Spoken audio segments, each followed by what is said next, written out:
Еще недавно проблема незаконной паспортизации жителей Галского района была одной из главных тем в повестке дня политиков и абхазского общества в целом.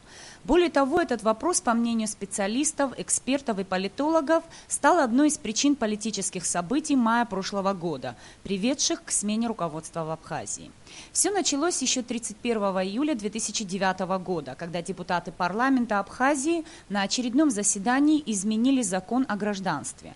Изменения коснулись статьи 5 «Гражданин Республики Абхазия» Закона о гражданстве Республики Абхазия, принятого 8 ноября 2005 года. Поправки внесены Комитетом по законодательству, судебно-правовой реформе, государственному строительству во исполнение рекомендаций парламентской комиссии по регулированию правового статуса населения Республики Абхазия, проживающего на территории, приграничной с Грузией. Закон был принят в окончательном чтении при 20 голосах «за» и 11 «против». Один депутат воздержался. Поправки, принятые парламентом, вызвали протест у оппозиционных сил. Причиной разногласий стал, в частности, вопрос о предоставлении гражданства Республики Абхазия жителям Галского района, населенного в основном грузинами.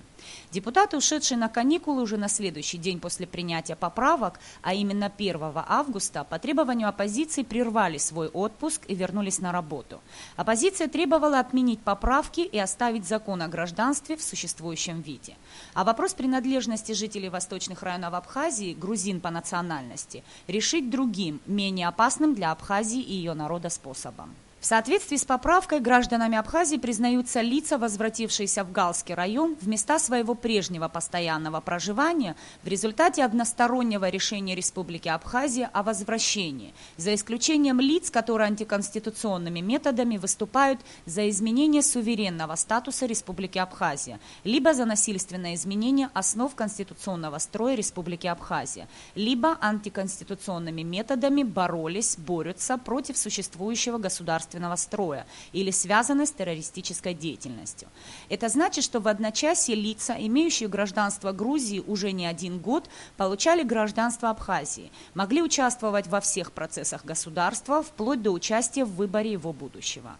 А этого, уверяла оппозиция, допустить никак нельзя. Под давлением митингующих у стен парламента депутаты собрались на внеочередное заседание, на котором отменили свои поправки в закон о гражданстве Абхазии. За такое решение тогда проголосовали все 27 депутатов, присутствовавших на заседании. В тот же день в парламенте была создана рабочая группа по доработке закона о внесении изменений в закон о гражданстве Республики Абхазия, включив в нее Комитет по законодательству, судебно-правовой реформе, государственному строительству и членов парламентской комиссии, подготовивший рекомендации по регулированию правового статуса населения Абхазии, проживающего на территории с приграничной с Грузией.